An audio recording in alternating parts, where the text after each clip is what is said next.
Hello, good morning. Hello, hello, hello, good morning Swastika, Amay, Preeti, Anushree, Yashmita, Shreya, good morning Shani, good morning. कैसे हो सब लोग? कैसे हो? ठंड में सुबह सुबह कैसे उठ रहे हो? मेरी तो बिल्कुल उठने की इच्छा नहीं होती है, बट मुझे लगता है कि नहीं यार, मुझे पढ़ाना है, मेरे बच्चे पढ़ेंगे, डॉक्टर बनेंगे, नीट में सिलेक्शन होगा उनका, तो मुझे उठ जाना चाहिए। तुम लोग भी ऐसे ही सोचते हो क्या कि हमको डॉक्टर बनना है, हमें उठना है? गुड मॉर्निंग मोहित, गुड मॉर्निंग राधा। सब चाहते हो ना कि 23 में सबके नेम के आगे डॉक्टर लग जाए, तो कोई भी ठंडी में आलस नहीं करेगा, बिकॉज जो अपना नीट का प्रिपरेशन का भी मेन टाइम है वो विंटर्स ही है। तो ठंड में कोई भी आलस नहीं करेगा कि मस्त रजाई में जाके घुस के सोएंगे, ऐसा कोई नहीं सोचेगा। सब लोग चेयर और टेबल पे पढ़ाई करेंगे, क्योंकि चेयर और टेबल पे पढ़ाई करना इज बेस्ट। उससे नींद भी नहीं आती और कॉन्सेंट्रेशन भी अच्छे से लगता है। ठीक है, always sit on chair and use the table. Bed पे बैठ के, सोफा पे बैठ के कभी पढ़ाई नहीं होती। This is my personal experience. मैंने कम से कम आई गेस 10th क्लास तक मैंने कैसे पढ़ाई की थी, मस्त सोफा पे लेट के पढ़ती थी मैं, एंड बेड पे पढ़ती थी। मेरा परफॉर्मेंस कभी भी अच्छा नहीं आता था। उसके बाद से when I was in 11th मैंने स्टार्ट किया टेबल और चेयर पे बैठ के पढ़ना, तो मेरा ध्यान भी ज़्यादा लगने लगा, मुझे आलस भी नहीं आता था, कॉन्सेंट्रेशन फोकस बहुत प्रॉपर हो जाता है, और आपके स्टडी करने के आवर्स भी इंक्रीज हो जाते हैं। It's very important. ठीक है, जल्दी उठा करो यार थोड़ा। ठीक है, भले जल्दी जल्दी उठो थोड़ा सा, और रात को थोड़ा सा देर से सो, जो भी तुम्हें अच्छा लगता है। या फिर सुबह सुबह की पढ़ाई अच्छी हो जाती है तो सुबह जल्दी उठो, रात को जल्दी सो जाओ। ठीक है, ये भी बेस्ट है। सुबह जल्दी उठ जाओ, सुबह 5 बजे उठो। सुबह 5 से 10 तक की पढ़ाई बेस्ट होती है, क्योंकि डिस्टर्बेंस नहीं होता है। रात को तो तभी भी डिस्टर्बेंस क्रिएट होता है। ठीक है, रात को इन द सेंस 12-1 बजे तक तो घर वाले जागते होते होंगे, है ना, फिर वो डिस्टर्ब करते हैं। चलो पढ़ते हैं। ठीक है, क्या पढ़ रहे हैं हम? Thyroid gland. थायराइड ग्लैंड हमने पढ़ लिया है। आज हमें क्या डिस्कस करना है? Diseases of thyroid gland. सबसे पहले एक छोटा सा क्विक रिव्यू ले लेते हैं, good morning Neha, good morning. Regret होता है ना, देर तक सोने का रिग्रेट बहुत होता है, और उस रिग्रेट के चक्कर में ना पूरा दिन वेस्ट होता है।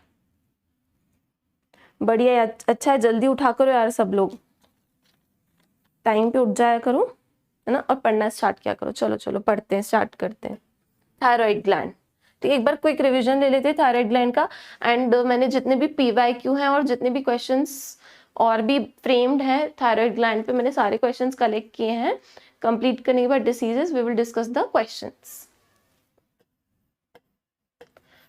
थायराइड ग्लैंड सब लोग रिवाइज करेंगे, दिस इज रिविजन। अगर मैं बात करूं लोकेशन की, तो it is where it is located on either side of trachea. This is the trachea. Trachea के ईदर साइड पे क्या लोकेटेड है? Thyroid gland. On either side is located your thyroid gland. ठीक है, ये दो लोब्स हैं, it is bi lobe, 2 lobes होते हैं थायराइड ग्लैंड के। दोनों लोब्स कनेक्टेड होते by a thin flap of connective tissue called isthmus. Both the lobes are connected by a thin flap of connective tissue called isthmus. इतना पढ़ लिया था। इसके वेट की बात की थी हमने, तो थायराइड ग्लैंड का वेट था 20 से 40 ग्राम। ओके, इतना पढ़ लिया था हमने। ठीक है, चलो अब आगे देखो। मैंने तुम्हें थायराइड ग्लैंड का स्ट्रक्चर बताया था कि it is N butterfly shaped gland. कैसी शेप की है? बटरफ्लाई, ऐसा बटरफ्लाई जैसा इसका शेप होता है। इसमें होते हैं फॉलिकल्स। थायराइड ग्लैंड के अंदर क्या होते हैं? There are many follicles. ये फॉलिकल्स क्या बना दिए हैं मैंने? Follicles. It has follicles and inside the follicle is present follicular cells. ठीक है, ये फॉलिकल है, इसके अंदर ये डिजाइन जो बना रही हूं मैं क्या है? Follicular cells, follicular cell. ठीक है, और बीच में प्रेजेंट है कैविटी, दिस इज कैविटी। अब मेन बात ये थी थायराइड हार्मोन कौन सा होता है? थायराइड हार्मोन कौन सा होता है? तो हमें पता है thyroid hormone is your, thyroid hormone is your T3 and T4. ठीक है, उसमें भी जो T4 रहता है वो 90% रहता है और जो T3 रहता है वो रिमेनिंग 10% रहता है। ठीक है, मैक्सिमम कौन सा रहता है, T4 90% एंड रिमेनिंग रहता है T3 विच इज 10%। ठीक है, ये इंपॉर्टेंट बात। अब आगे देखो, अब आगे देखो, ये जो थायराइड हार्मोन है, थायराइड हार्मोन है T3 एंड T4, ये बन कहाँ रहे हैं, ऑब्वियसली कहाँ बन रहे हैं, थायराइड ग्लैंड में। थायराइड ग्लैंड में कहाँ पे, फॉलिकल के अंदर जो फॉलिकुलर सेल्स हैं ये प्रोड्यूस कर रही हैं thyroid hormone which is T3 hormone and T4, T3 and T4। Clear है। T3 का नाम क्या था, triiodothyronine. What was the name of T3, triiodothyronine. And what was name of T4, tetraiodothyronine, tetraiodothyronine. And T4 को और क्या बोलते हैं, थायरोक्सिन, कॉमनली क्या बोलते हैं, थायरोक्सिन बोलते हैं। इतना समझ में आ गया। फिर मैंने एक और इम्पॉर्टेंट बात बताई थी कि T3 एंड T4 हार्मोन के सिंथेसिस के लिए हमें लगेगा आयोडीन। क्या लगेगा, आयोडीन। अगर आयोडीन की कमी होगी आपकी बॉडी में तो आपकी बॉडी में T3 एंड T4 प्रॉपरली नहीं बनेंगे। ठीक है, तो बनाने के लिए T3 एंड T4 बनाने के लिए क्या चाहिए, आयोडीन। ठीक है, iodine is very important. And एक और इंपॉर्टेंट होता है that is tyrosine. Iodine plus tyrosine, iodine and tyrosine मिलके क्या बनाते हैं, थायराइड हार्मोन।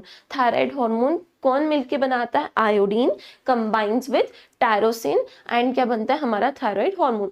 तो अगर आपको नीट में ऑप्शंस में आता है कि थायराइड हार्मोन कौन बनाता है तो answer will B iodine and your tyrosine makes your thyroid hormone which is T3 and T4, triiodothyronine and tetraiodothyronine, and T4 is also known as thyroxine। इसके पीछे कौन रिस्पॉन्सिबल है, कौन बना रहा है, आयोडीन एंड टायरोसिन से मिलके बन रहा है। एंड प्रोड्यूस कहाँ पे हो रहा है, प्रोड्यूस हो रहा है ये फॉलिकुलर सेल्स में, प्रोड्यूस हो रहा है फॉलिकुलर सेल्स में। ठीक है, और आयोडीन और टायरोसिन रिक्वायर्ड है इसके सिंथेसिस के लिए। क्लियर है इतना। T4 बनता है 90% और T3 बनता है 10%। पढ़ लिया था इतना। चलो फिर उसके बाद मैंने एक फ्लो चार्ट बनाया था। मैंने बताया था कि T3 T4 क्या बनते रहेंगे, बनते रहेंगे 24 घंटे, कभी रुकेंगे ही नहीं। ऑब्वियसली यार रुकेंगे, नहीं रुकेंगे तो high production of T3 and T4 हो जाएगा, that will lead to hyperthyroidism. तो इसको इनहिबिट भी करना है, हमने इनहिबिट करना भी सीखा था। इतना सबको याद है ना, कोई भूला तो नहीं है ये सब चीजें। इनहिबिट कैसे होगा, फटाफट से रिवाइज कर लो एक बार। फ्लो चार्ट सब लोग रिवाइज करेंगे, लिखते जाएंगे, है ना। फ्लो चार्ट मैं क्वेश्चन मार्क जहां पे लगाऊंगी उसका आंसर कमेंट सेक्शन में होना चाहिए।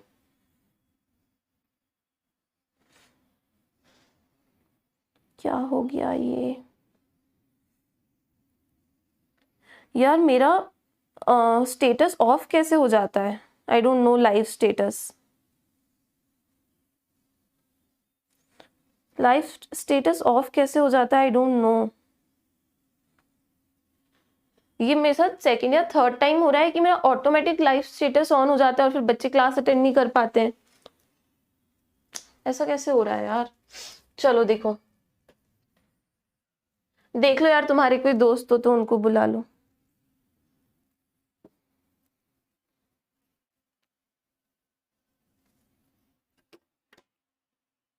Wait a minute, wait a minute.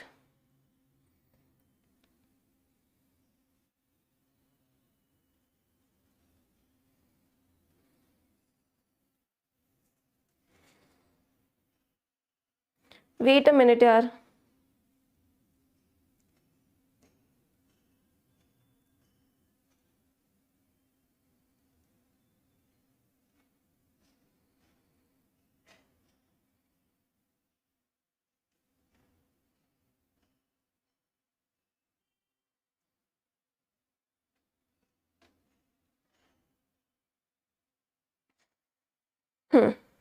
चलो मैम, टायरोसाइन तो एनसीईआरटी में नहीं है। व्हाट इज अच्छा, एनसीईआरटी में नहीं दिया है बेटा, हाँ, but you have to remember ना, एनसीईआरटी में नहीं दिया है तो क्या हो गया। सर चलो सब लोग यहाँ पे ध्यान देंगे। क्या बता रही थी मैं, भूल गई। हाँ, अपन पढ़ रहे थे पूरा फीडबैक का मैकेनिज्म की T3 एंड T4 का प्रोडक्शन बंद कैसे होता है, जो ना बहते जाएंगे बहते जाएंगे, नहीं ना, दिस इज नॉट पॉसिबल। चलो फटाफट से देखो, हाइपोथैलेमस क्या है, हाइपोथैलेमस। हाइपोथैलेमस से क्या आएगा, एक हार्मोन आएगा जिसका नाम मैं बहुत बार बता चुकी हूँ. Everyone write in the comment section hypothalamus में से कौन सा हार्मोन आएगा. If you are sincere you will write in the comment section कौन सा हार्मोन आएगा. ठीक है, वो हार्मोन किसके पास जाएगा, एंटीरियर पिट्यूटरी के पास. किसके पास जाएगा, एंटीरियर पिट्यूटरी के पास. एंटीरियर पिट्यूटरी को स्टिमुलेट करेगा for releasing the dash hormone, for releasing the dash hormone. Then उसके बाद एंटीरियर पिट्यूटरी का जो हार्मोन है, this hormone will stimulate your thyroid gland, will stimulate your thyroid gland to release dash hormones, to release dash hormone. Tell me now, fill कर दो फटाफट से everyone. चलो सुबह सुबह हैप्पी कर दो मुझे.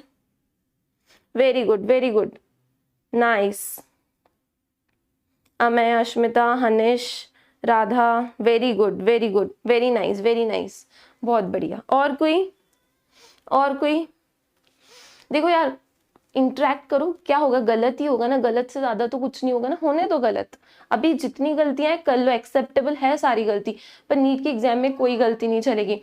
बायो का स्कोर हर बच्चे का मैक्सिमम होना चाहिए, मैक्सिमम स्कोर होना चाहिए बायो में से, because as compare to physics chemistry bio सच में बहुत ईजी है. ठीक है, और तुमने अपनी इच्छा से लिया है ना यार बायो. फिजिक्स केमिस्ट्री तो गिफ्ट में मिला है, सबको पता है, बट बायो तो इच्छा से लिया है ना, तो अपना स्कोर बायो में मैक्सिमम होना चाहिए. बिल्कुल यार, 2-3, चलो 3 क्वेश्चन छोड़ दो बायो में, 4 क्वेश्चन छोड़ दो, चलेगा, कोई दिक्कत नहीं. 3-4 क्वेश्चन बाहर से आते हैं जो हमने नहीं पढ़े, बट उसके अलावा सारे क्वेश्चन करो. ठीक है, मतलब 85 से कम क्वेश्चन तो कोई मतलब अटेम्प्ट, आई मीन 85 से ऊपर ही होने चाहिए, किसी के 85 क्वेश्चन से नीचे नहीं होने चाहिए. 85 करेक्ट एनी हाउ, 90 क्वेश्चन आते हैं ना, 85 सही होने चाहिए उसमें से. Okay Anushri, nice. Mumtaz, okay, very good. Swastika, Shani, Mumtaz, very good, बहुत बढ़िया, नाइस. सबका आंसर सही है. यहाँ से हाइपोथैलेमस से आता है thyrotrophin releasing hormone. Thyrotrophin releasing hormone कौन सा आएगा, थायरोट्रोफिन रिलीजिंग हार्मोन. ठीक है, उसके बाद एंटीरियर पिट्यूटरी को स्टिमुलेट करेगा. एंटीरियर पिट्यूटरी से आएगा TSH. कौन सा आएगा, TSH, that is thyroid stimulating hormone. Thyroid stimulating hormone कौन सा आएगा, थायराइड स्टिमुलेटिंग हार्मोन. फिर thyroid stimulating hormone will stimulate your thyroid gland, it will stimulate your thyroid gland to release T3 and T4. तो finally हमारे पास क्या आ जाएंगे, T3 and T4. ये stimulation की प्रोसेस चलती जा रही है. क्या ये रुकेगी, यस डेफिनेटली ये रुकेगी. कैसे रुकेगी, देखो जैसे ही हमारी बॉडी में T3 एंड T4 का लेवल बढ़ता जाएगा, T3 एंड T4 क्या करेंगे, ये जाएंगे एंटीरियर पिट्यूटरी के पास, और एंटीरियर पिट्यूटरी को क्या करेंगे, इनहिबिट करेंगे.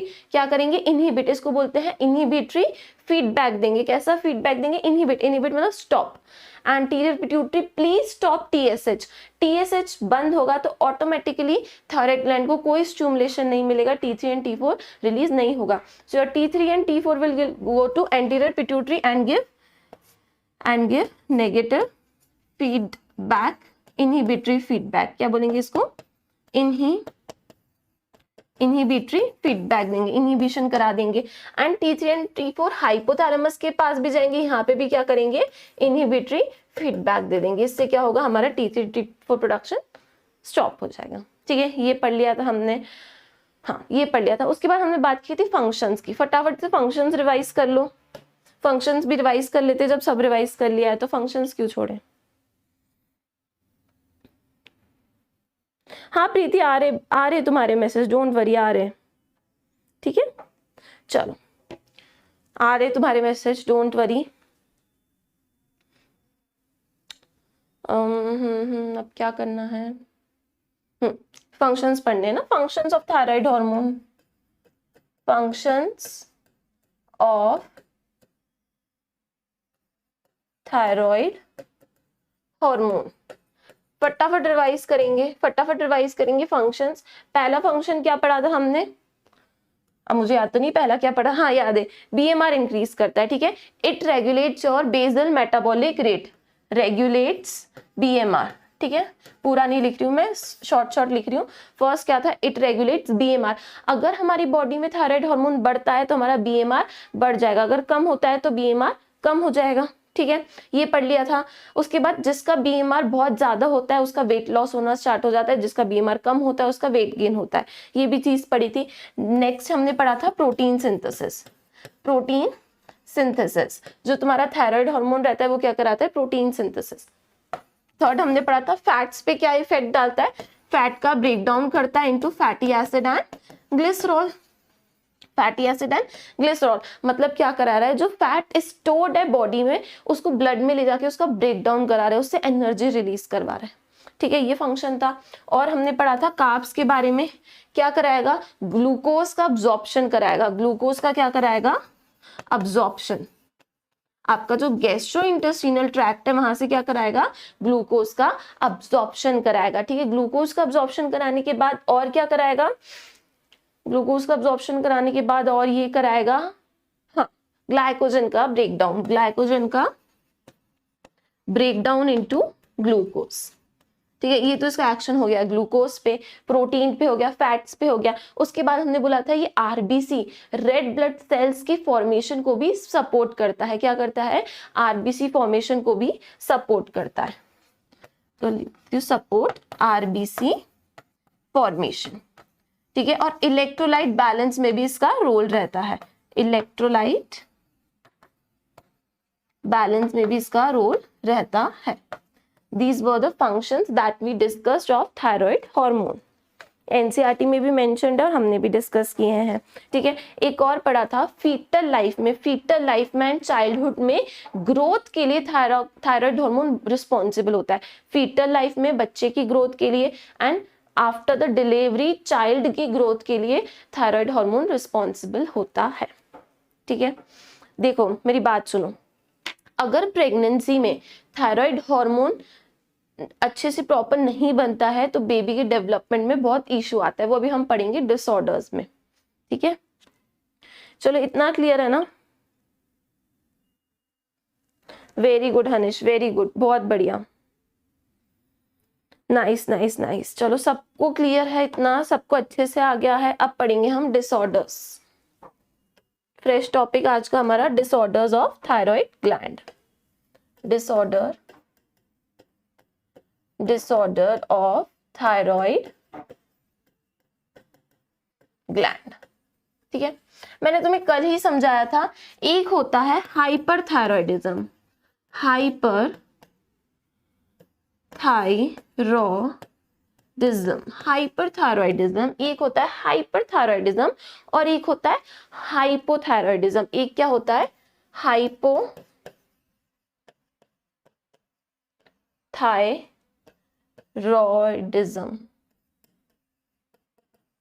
एक होगा हाइपोथायरॉयडिज्म और एक होगा हाइपर और एक होगा हाइपोथायरॉयडिज्म। हाइपर मतलब क्या होता है, हाइपर मतलब होता है increase in thyroid production, thyroid hormone production, increase in thyroid hormone production is known as hyperthyroidism. जिस इंसान की बॉडी में थायराइड हार्मोन ज्यादा बनेगा उसको बोलेंगे उस इंसान को हाइपरथायरॉयडिज्म है। हाइपो मतलब होता है कम, हाइपो मतलब होता है कम। जिस पर्सन की बॉडी में थायराइड हार्मोन कम बनेगा हम बोलेंगे उसे क्या है, hypothyroidism. What is hypothyroidism, decrease in thyroid hormone production, decrease in thyroid hormone production. ठीक है, hyper is increase in thyroid hormone production and hypothyroidism is decrease in thyroid hormone production. Clear है, कोई डाउट तो होगा नहीं इसमें। हम पढ़े डिसऑर्डर ऑफ थायराइड ग्लैंड, दो डिसऑर्डर्स पढ़ने, that is hyperthyroidism and hypothyroidism. First we will discuss hyperthyroidism. First हम क्या डिस्कस करेंगे, हाइपरथायरॉयडिज्म। ओके, इसके बाद क्वेश्चंस लगाएंगे, थायराइड हार्मोन अपन लॉक कर देंगे। उसके बाद पीनियल है, पैनक्रियाज है, टेस्टिस, ओवरीज है ना, और एड्रिनल है। उसके बाद कुछ टिश्यूज से, हार्ट वगैरह, किडनी से कुछ हार्मोन्स आते हैं और मैकेनिज्म है, एक्शन ऑफ हार्मोन्स। खत्म चैप्टर। ठीक है, इस वीक में नहीं, मंडे तक करा देंगे चैप्टर खत्म। ठीक है, मंडे तक करा देंगे। फिर उसके बाद तुम लोग डिमांड कर देना कौन सा चैप्टर पढ़ना है। चलो first will discuss hyperthyroidism. First is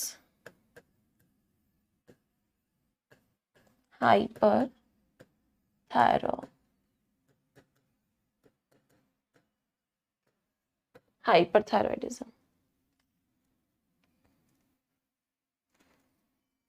और कोई बच्चा क्लास मिस नहीं करेगा, कोई भी क्लास मिस नहीं करेगा, ठीक है. अगर एक भी क्लास छूटी ना, मतलब ठीक है, अगर तुम मॉर्निंग वाला लेक्चर अटेंड नहीं कर पाए बाय एनी रीजन, नहीं अटेंड कर पाए, तो रिकॉर्डेड लेक्चर देख लो. रिकॉर्डेड लेक्चर देखोगे तो कम से कम नेक्स्ट लेक्चर तो समझ में आएगा. रिप्रोडक्शन पढ़ना है, ओके, रिप्रोडक्शन पढ़ लेंगे. हाइपरथायरॉयडिज्म है ना. देखो हाइपरथायरॉयडिज्म के कॉजेस क्या है, हाइपरथायरॉयडिज्म के कॉजेस क्या है, ठीक है. देखो फर्स्ट डिसीज जो हमने पढ़नी है that is thyroid adenoma. First हमें पढ़ना है इसमें ए हम पढ़ेंगे thyroid adenoma. First we will discuss thyroid adenoma. First हम क्या डिस्कस कर रहे हैं, thyroid adenoma. Thyroid adenoma is localized growth of tumor in your thyroid gland. What is thyroid adenoma? Localized growth of tumor in your thyroid gland. तो यहाँ पे लिख देती हूँ it is localized growth of tumor of thyroid gland. मतलब क्या है, thyroid gland में ट्यूमर हो गया है. क्या हो गया है, थायराइड ग्लैंड में tumour. What is tumour, mass of cell. Mass of cell is tumour. So what is thyroid adenoma. Thyroid adenoma is a disorder in which there is a localized growth of tumor of thyroid gland. thyroid gland का एक tumour हो जाता है, इसको क्या बोलते हैं, thyroid adenoma. ठीक है, अब देखो क्या हो गया, tumour is nothing but your mass of cell. अब ये जो मास ऑफ सेल बना है, ये जो mass of cell thyroid gland में बना है, ये क्या करेगा, बहुत ज्यादा अमाउंट में T3 एंड T4 प्रोड्यूस करेगा. ये जो ट्यूमर है तुम्हारा, ठीक है, ट्यूमर है which is your thyroid adenoma. ये क्या करेगा ट्यूमर, आखिर बहुत ही ज्यादा अमाउंट में क्या प्रोड्यूस करेगा, T3 and T4.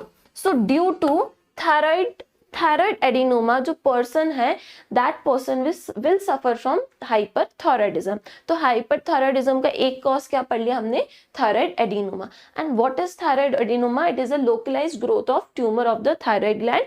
Thyroid gland में ऐसा एक ट्यूमर बनेगा. ये ट्यूमर क्या करेगा, बहुत ज्यादा अमाउंट में T3 एंड T4 बनाएगा, जिसकी वजह से पर्सन को क्या हो जाएगा, हाइपरथायरॉयडिज्म. ठीक है, बोलो.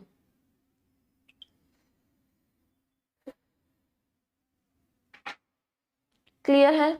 हाइपरथायरॉयडिज्म का एक कॉज क्या देखा हमने, थायराइड एडिनोमा. कि जिस भी पर्सन को थायराइड एडिनोमा है उसमें क्या होगा, ट्यूमर की वजह से T3 एंड T4 का प्रोडक्शन बहुत इंक्रीज हो जाएगा, जिससे उसको हाइपरथायरॉयडिज्म हो जाएगा. ठीक है, ये बात हो गई. देखो या तो एडिनोमा बनेगा या छोटे छोटे नोड्यूल्स बनेंगे. नोड्यूल्स मतलब समझते हो, छोटी छोटी सी गठाने बनेंगी, उसको बोलते हैं थायराइड नोड्यूल्स. अगर किसी पर्सन के थायराइड ग्लैंड में थायराइड नोड्यूल्स भी बन रहे हैं तो उसको भी क्या होगा, हाइपरथायरॉयडिज्म. एक हो गया थायराइड एडिनोमा. सेकेंड होगा your nodules in thyroid gland. Nodules in thyroid gland. अगर थायराइड ग्लैंड में नोड्यूल्स का फॉर्मेशन है तो भी पर्सन किससे सफर करेगा, हाइपरथायरॉयडिज्म से सफर करेगा. ठीक है, क्लियर है. ठीक है, एंड थायराइड जनरली फीमेल्स को होता है. एंड फीमेल्स का जो थायराइड ग्लैंड होता है वो साइज में बड़ा होता है as compare to the males. चलो, क्या बोल रहे हैं बच्चे, रिप्रोडक्शन पढ़ना है, जेनेटिक्स पढ़ना है. यार बायोटेक नहीं पढ़ना तुमको, बायोटेक भी बहुत मतलब समझने वाला चैप्टर है यार. बायोटेक से क्वेश्चन आते हैं, लाइक 3-4 क्वेश्चन एक चैप्टर से. बायोटेक के 2 चैप्टर है ना, फर्स्ट एंड सेकंड आते हैं यार. उससे कम से कम तुम मिला के सोच लो 6-7 क्वेश्चन बनेंगे, वो भी इंपॉर्टेंट है. जेनेटिक्स भी इम्पोर्टेंट है, रिप्रोडक्शन भी इम्पोर्टेंट, तो सब है, ऐसी कोई सी यूनिट नहीं है। वो जो पीछे इकोलॉजी है ना, इन्वायरमेंट वगैरह के चैप्टर, वो भी इम्पोर्टेंट है यार, उससे भी क्वेश्चंस बनते हैं, क्वेश्चन हर जगह से आते हैं। चलो ठीक है, एक ये रीजन हो गया। नेक्स्ट रीजन देखते हैं हाइपरथायराइडिज्म का। Next is Graves disease. क्या है नेक्स्ट? Graves disease. एनसीईआरटी में भी मेंशन्ड है बेटा। ट्यूमर, ट्यूमर से T3 T4 क्यों बनेगा? ट्यूमर सेल्स क्या है? What are tumour cells? These are mass of cells, और जितनी ज्यादा थायराइड ग्लैंड में सेल्स बनेंगी वो क्या करेंगे? T3 T4 ही तो बनाएंगी। ठीक है, चलो नेक्स्ट देखो, Graves disease. Next is your Graves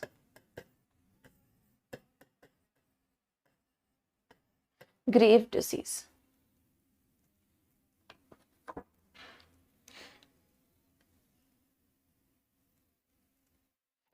सब इम्पोर्टेंट है, बायोटेक भी इम्पोर्टेंट है, ठीक है, सभी इम्पोर्टेंट है यार, नीट में तो सभी आएगा ना। चलो देखो ध्यान से, इन this immune system attack, in this immune system attack body's own thyroid gland and produce and thus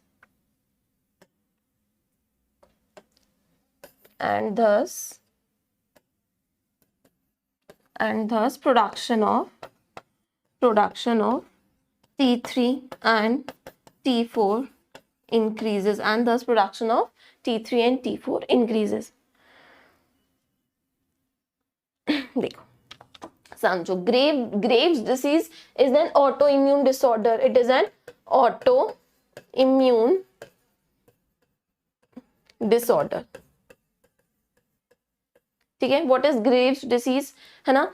hyperthyroidism का एक और कॉज होता है ग्रेव्स डिसीज, या तो किसी को थायराइड एडिनोमा है, या तो किसी को थायराइड ग्लैंड में नोड्यूल्स है, या फिर किसी पर्सन को ग्रेव डिसीज है which is an auto immune disease. तो ये 3 रीजंस होते हैं किसी भी पर्सन को हाइपरथायराइडिज्म होने के। Grave disease, it is an auto immune disease. Grave disease कैसे डिसीज है? It is an auto immune disease. And what is auto immune disease? Auto immune disease वो होती है जिसमें बॉडी सेल्फ और नॉन सेल्फ में डिफरेंशिएट नहीं कर पाती है। ठीक है, इम्यूनिटी क्या करती है? सेल्फ को बचाती है, खुद की बॉडी को बचाती है, और जो फॉरेन बॉडी है, जो बैक्टीरिया माइक्रोब्स है, उनको किल करती है। ठीक है, बॉडी इम्यूनिटी क्या है? खुद को बचाएगी, खुद की सेल्स को प्रोटेक्ट करेगी, और बाहर से आए हुए बैक्टीरिया वायरस को मारेगी। ऑटो इम्यून डिसीज में क्या होता है? ऑटो इम्यून डिसीज में क्या होता है? बॉडी क्या करती है? डिफ्रेंशिएट करना भूल जाती है कि कौन सा बाहर का सामान है और कौन सा मेरा सामान है। वो खुद की सेल्स को फॉरेन ऑर्गेनिज्म समझ के किल करने लगती है। बॉडी क्या करती है? खुद की सेल्स को ही किल करना स्टार्ट कर देती है। उसको भाई तुम्हें फॉरेन करना था ना, तुम फॉरेन सेल्स को करो। पर ऑटो इम्यून डिसीज में क्या होता है? जो दिमाग है ना वो खराब हो जाता है इम्यूनिटी का, वो क्या करती है? खुद की सेल्स पे अटैक करना चालू कर देती है, उसको बोलते हैं ऑटो इम्यून डिसीज। ओके, अब देखो ग्रेव डिसीज में क्या होगा? जो बॉडी है, बॉडी क्या करेगी? अपनी थायराइड ग्लैंड की सेल्स को अटैक करना स्टार्ट कर देगी। बॉडी क्या करेगी? अपनी थायराइड ग्लैंड की सेल्स को अटैक करेगी, जिससे क्या होगा? T3 एंड T4 का प्रोडक्शन इंक्रीज हो जाएगा। So what is Grave disease? In this immune system attack body's own thyroid gland, thus production of T3 and T4 increases. ठीक है, इसमें क्या होता है? जो आपका इम्यून सिस्टम होता है वो बॉडी का खुद का थायराइड ग्लैंड को क्या करता है? अटैक करता है, जिसकी वजह से क्या होता है? T3 एंड T4 का प्रोडक्शन क्या हो जाता है? इंक्रीज हो जाता है। ठीक है, this is your Graves disease. NCERT में बोला है इसको एक्सोप्थैलेमस गोइटर। एक्सोप्थैलेमस गोइटर। देखो, जब हाइपर सीक्रेशन होता है या हाइपो सीक्रेशन होता है थायराइड ग्लैंड का, तो ये जो आपका थायराइड ग्लैंड है, ठीक है, ये थोड़ा स्वेल अप हो जाता है, उसको बोलते हैं गोइटर। ठीक है, यहाँ पे स्वेलिंग आ जाती है, थायराइड ग्लैंड का साइज इंक्रीज कर जाता है, उसको क्या बोलते हैं? गोइटर। तो जिस भी पर्सन को हाइपरथायराइडिज्म है उसको एक्सोप्थैलेमस डेवलप होने के चांसेस बहुत बढ़ जाते हैं। What is exophthalmos? देखो ये जो अपनी व्हाइट कलर की आईज दिख रही है ना, मतलब ये कॉर्निया और आई बॉल दिख रहा है ना, ये बाहर की तरफ आ जाता है। ये अभी आंख के अंदर है ना, बिल्कुल फ्लैट है, ठीक है, थोड़ा सा कर्व्ड है बट फ्लैट है ना, ये बहुत ज्यादा तरीके से बाहर आ जाएगा।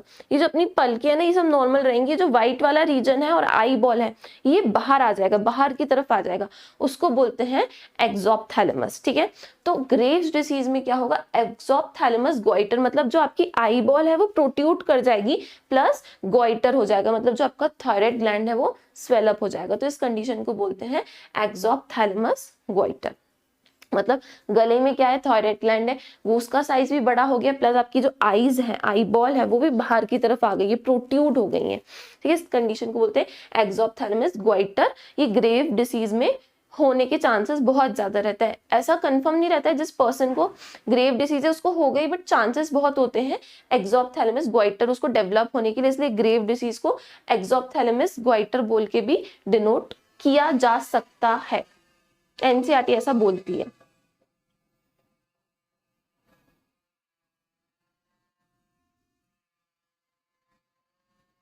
ठीक है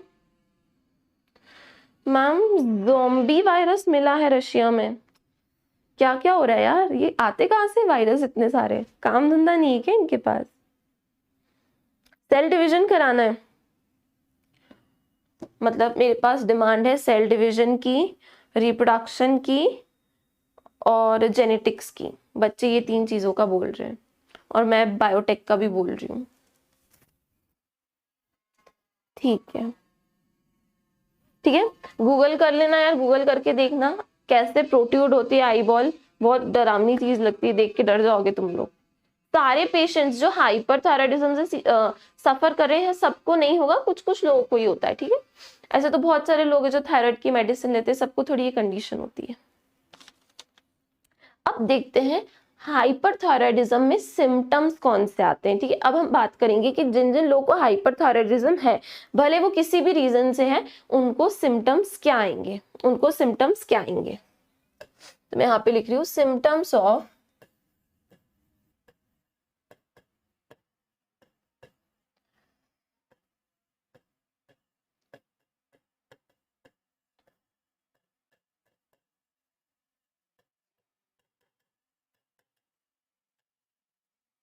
सिम्टम्स ऑफ हाइपरथायराइडिज्म।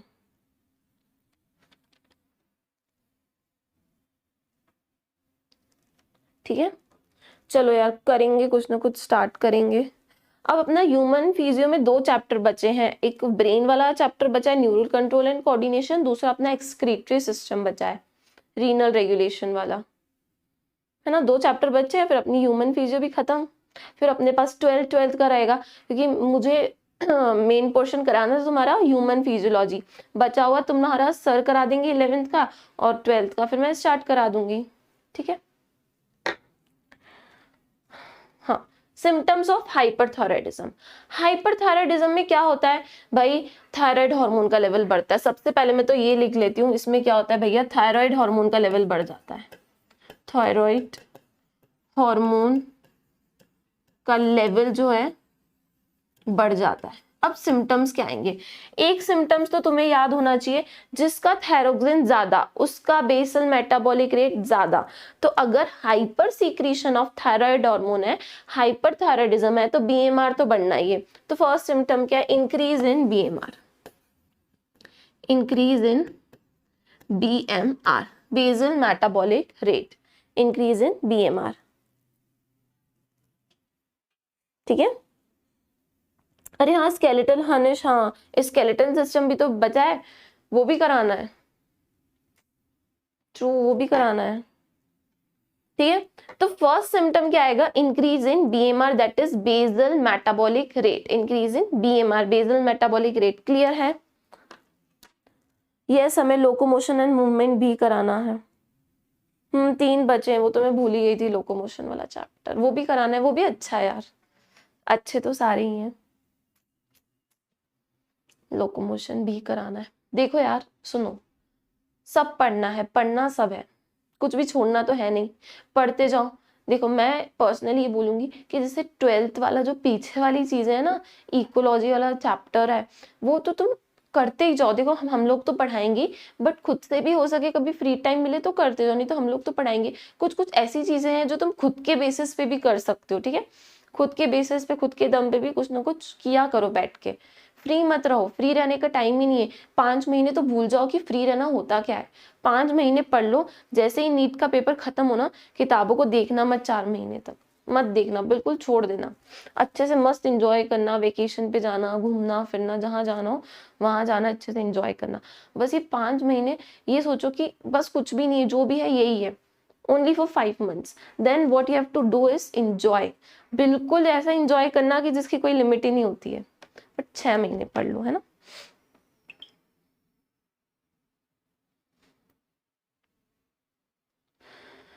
हो जाए, राधा करा रहे हैं ना, देखो मैं भी तो करा रही हूँ, मैं करा दूंगी। जो नहीं हो पाएगा, ठीक है, अगर सर नहीं ले पा रहे हैं रेगुलर, कोई रीजन है, तो फिर बच्चा कुछ जो भी बच्चेगा वो मैं तो करा ही दूंगी, डोंट वरी अबाउट दैट, ठीक है।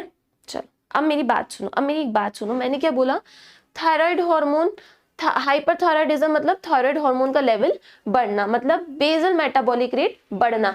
बीएमआर का इफेक्ट वेट पे क्या है, कल मैंने पढ़ाया था, कम से कम 10 मिनट ये चीज पढ़ाई थी मैंने, कल कम से कम 10 मिनट ये चीज पढ़ाई थी मैंने, कि अगर बीएमआर बढ़ेगा तो वेट पे क्या इफेक्ट होगा, उस इंसान का वेट बढ़ेगा या कम होगा।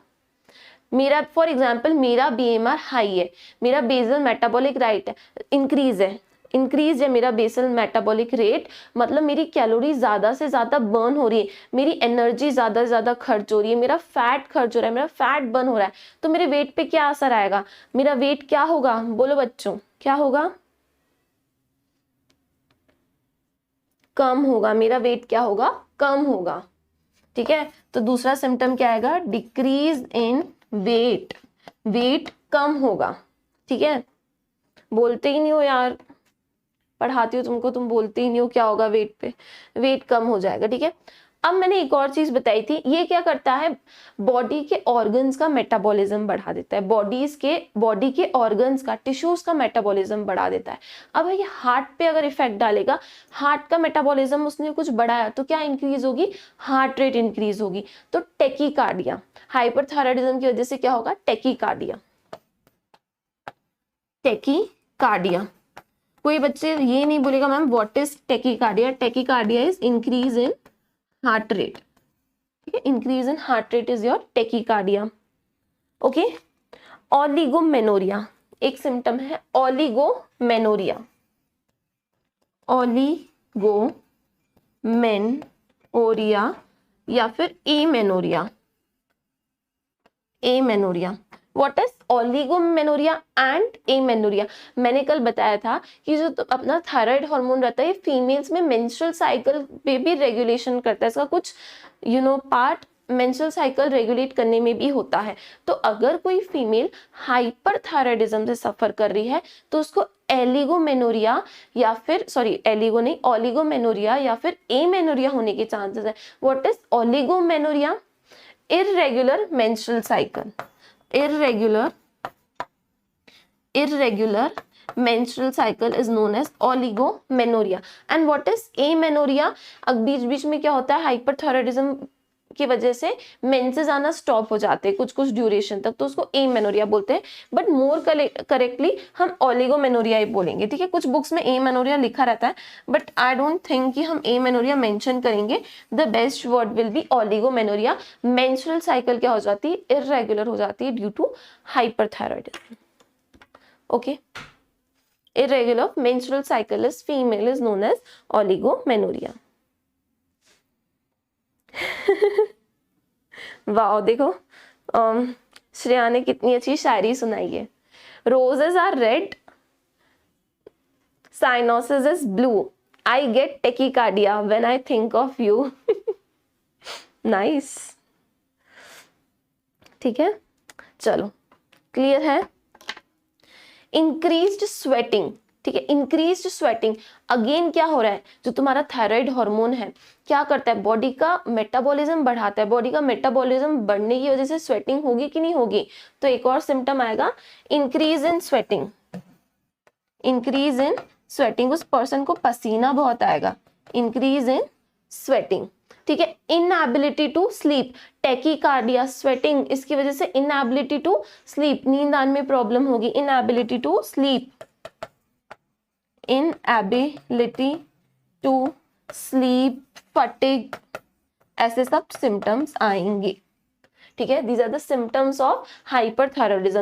एंड हाइपरथायरॉयडिज्म में एक और सिम्टम आता है दैट इज ग्वाइटर। ग्वाइटर में क्या होता है, जो आपकी थायराइड ग्लैंड है उसका साइज इंक्रीज हो जाता है, ऐसा फूला फूला लगता है ना, यहाँ पे फूला फूला दिखता है, देखना ग्वाइटर के पेशेंट कैसे होते हैं, ये पूरा सूज जाता है उनका, थायराइड ग्लैंड का साइज इंक्रीज हो जाता है, दैट इज योर ग्वाइटर।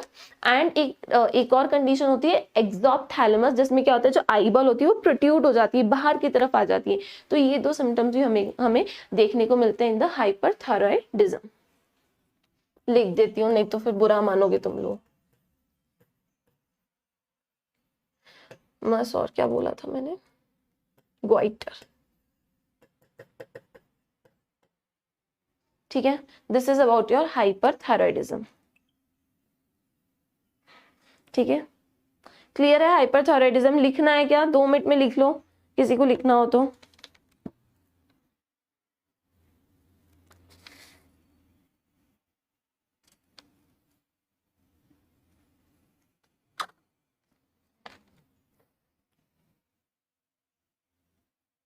ठीक है, क्लियर है?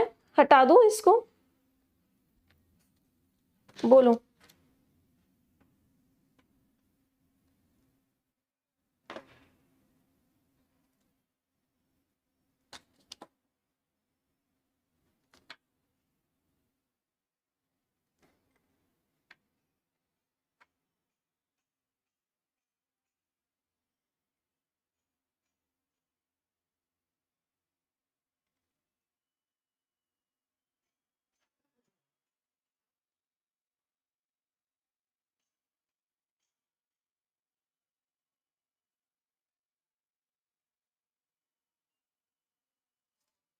चलो लिख लो, नेक्स्ट पढ़ेंगे हाइपोथायरॉयडिज्म, फिर क्वेश्चंस करेंगे।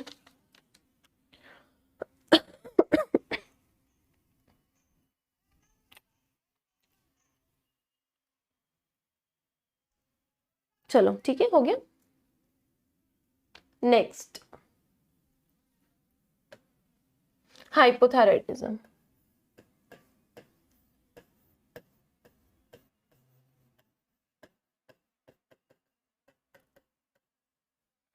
क्या बच्चों जैसी बात है? हाइपोथायरॉयडिज्म मतलब क्या? Decrease in production of thyroid hormone, है ना। क्या है hypothyroidism? Decrease in production of thyroid hormone, decrease in production या फिर synthesis of thyroid hormone. What is your thyroid hormone? T3 and T4। चलो अब देखते हैं हाइपोथायरॉयडिज्म क्यों होता है, ठीक है। फर्स्ट इसका कॉज है मिक्स एडिमा। मिक्स एडिमा एक कंडीशन है जो कि होती है अडल्ट्स में। किस में होती है? अडल्ट्स में होती है। Mix oedema is a condition which occurs in adults. इसमें क्या होता है, तुम्हारा थायराइड हार्मोन का प्रोडक्शन कम हो जाता है या फिर स्टॉप भी हो सकता है, ठीक है। मिक्स एडिमा में क्या होता है, थायराइड हार्मोन का प्रोडक्शन रिड्यूस हो सकता है या फिर स्टॉप हो सकता है। क्यों भैया, ऐसा क्यों हो रहा है? तो इससे मिक्स एडिमा के कॉजेस देखते हैं। कॉजेस, अगर अडल्ट्स में हाइपोथायरॉयडिज्म हो रहा है, मतलब थायराइड हार्मोन का प्रोडक्शन कम हो रहा है, तो उस कंडीशन को बोलेंगे मिक्स एडिमा। क्या बोलेंगे? Mix oedema. कॉजेस, भाई क्यों ऐसा क्यों हो गया है, एक पर्सन है उसका थायराइड हार्मोन बनना क्यों कम हो गया है, देखते हैं causes. Iodine deficiency of iodine. अगर उस पर्सन में आयोडीन की डेफिशिएंसी है तो उसको मिक्स एडिमा होने के चांसेस बहुत है। डेफिशिएंसी ऑफ आयोडीन, ठीक है, ये कॉज हो सकता है। सर्जिकल रिमूवल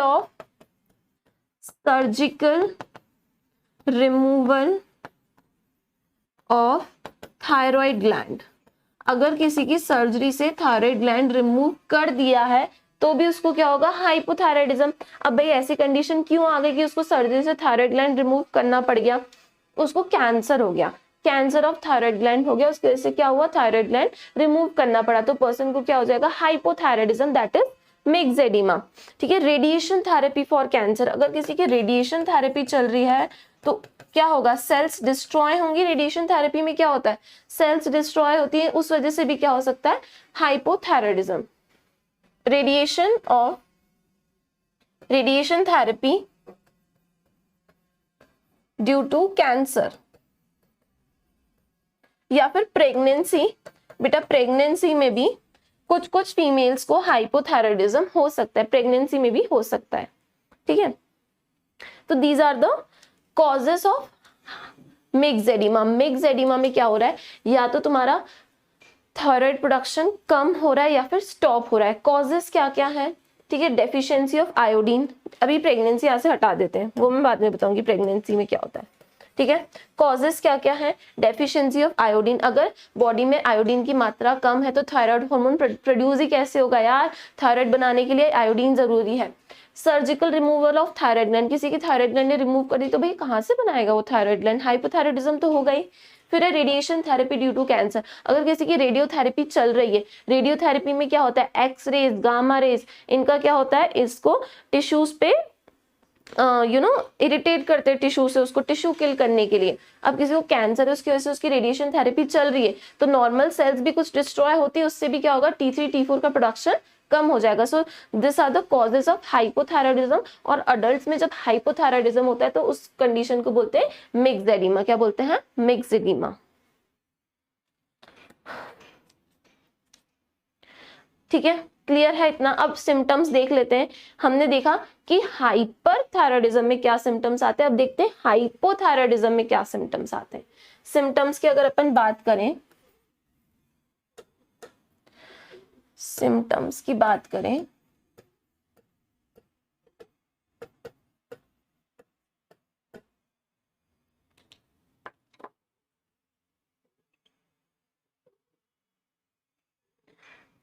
मैं इंदौर में रहती हूँ, इंदौर में विजयनगर है, वहां पे राधा, यस प्रीति। हाइपोथायराइडिज्म में भी ग्वाइटर होगा, ठीक है। ग्वाइटर दोनों कंडीशन में होता है, हाइपरथायराइडिज्म में भी ग्वाइटर हो जाता है और हाइपोथायराइडिज्म में भी क्या होता है, ग्वाइटर हो जाता है। इस कंडीशन में भी ग्वाइटर हो जाता है। ग्वाइटर में क्या होता है, आपकी जो थायराइड ग्लैंड है उसका साइज इंक्रीज हो जाता है, बड़ी ऐसी दिखने लगती है, यहाँ पे गले में स्वेलिंग आ जाती है, ठीक है। इसमें भी ग्वाइटर होता है, उसमें भी ग्वाइटर होता है। हाँ, एक और इम्पॉर्टेंट चीज सुनो जो एनसीईआरटी में मेंशन नहीं है मैं बट तुम्हें बता देती हूँ। जो ग्वाइटर हाइपोथायराइडिज्म की वजह से होता है उसको बोलते हैं नॉन टॉक्सिक ग्वाइटर। क्या बोलते हैं, नॉन टॉक्सिक ग्वाइटर। ये पूछ सकते हैं तुमसे, एम्स में आ सकता है। Goitre due to hypothyroidism is known as non toxic goitre, whereas goiter due to hyperthyroidism is known as toxic goiter। यहाँ पे आएगा टॉक्सिक गोइटर, ये बताना है, ठीक है। चलो बैक टू आर स्लाइड।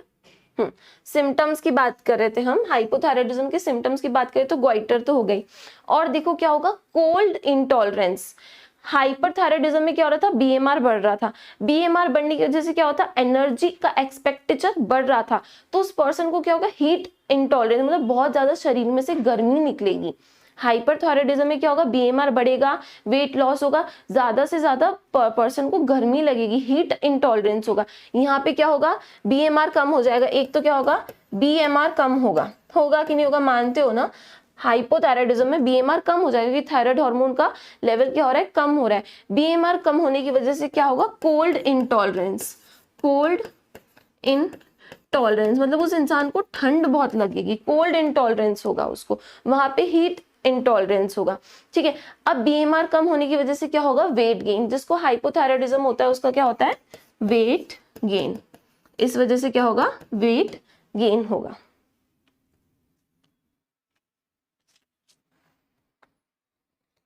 ठीक है। फेस पे स्वेलिंग आएगी बेटा, इस कंडीशन में क्या होता है, फेस पे स्वेलिंग आ जाती है, स्वेलिंग ऑफ फेस, ठीक है। स्वेलिंग ऑफ फेस के साथ साथ एथेरोस्क्लेरोसिस जैसी कंडीशन भी डेवलप हो जाती है। एथेरोस्क्लेरोसिस। ये तुम्हें याद नहीं भी करना है तो मत करो, स्वेलिंग ऑफ फेस नहीं, बट ये 3 सिम्टम्स बहुत इंपॉर्टेंट है, ठीक है। This is about hyperthyroidism in which there is decrease in production of thyroid hormone which leads to goiter, which goiter non toxic goiter, ठीक है। एंड अडल्ट्स में जब हाइपोथायराइडिज्म होता है तो उसको बोलते हैं मिक्स्ड एडिमा। क्या बोलते हैं? Mixed oedema. कैसे होता है मिक्स्ड एडिमा? अगर किसी की डाइट में आयोडीन की कमी है, अगर किसी का सर्जरी से थायराइड ग्लैंड रिमूव कर दिया है, या कोई पर्सन को रेडियोथेरेपी चल रही है ड्यू टू कैंसर। सिम्टम्स की बात करें तो बीएमआर कम हो जाएगा बॉडी का, उसकी वजह से उसका वेट लॉस, उसकी वजह से उसका वेट गेन होगा और उसको कोल्ड इंटॉलरेंस होगा, साथ में चेहरे पे सूजन दिखेगी, प्लस एथेरोस्क्लेरोसिस के चांसेस भी इंक्रीज हो जाएंगे, ठीक है। वेट क्यों गेन होगा? क्योंकि फैट का ब्रेकडाउन नहीं हो पाएगा, ठीक है। फैट इकट्ठा होता जाएगा बॉडी में, मोबिलाइज नहीं होगा, वो मोबिलाइज कर रहा था। चलो लिख लो जिसको लिखना हो।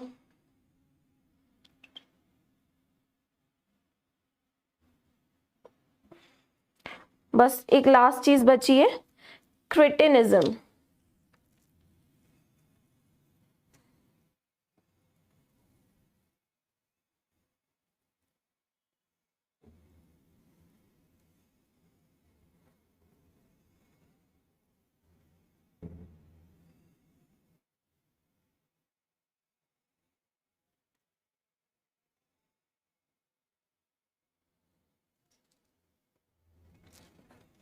देखो बेटा, इसको नोट डाउन करो और फिर एक बहुत इंपॉर्टेंट बात सुनो।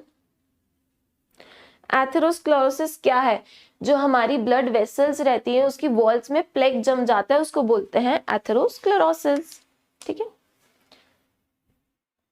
ये हमने पढ़ा था सर्कुलेटरी सिस्टम में बहुत अच्छे से। मैं ये बोल रही हूँ, देखो कोई फीमेल प्रेग्नेंट है, ठीक है। अगर कोई फीमेल प्रेग्नेंट है और उसको डाइट में आयोडीन अच्छे से नहीं मिल रहा है, क्या बोला मैंने? अगर कोई फीमेल प्रेग्नेंट है और उसको डाइट में आयोडीन अच्छे से नहीं मिल रहा है, अब आयोडीन अच्छे से नहीं मिलेगा तो थायराइड हार्मोन कैसे बनेगा?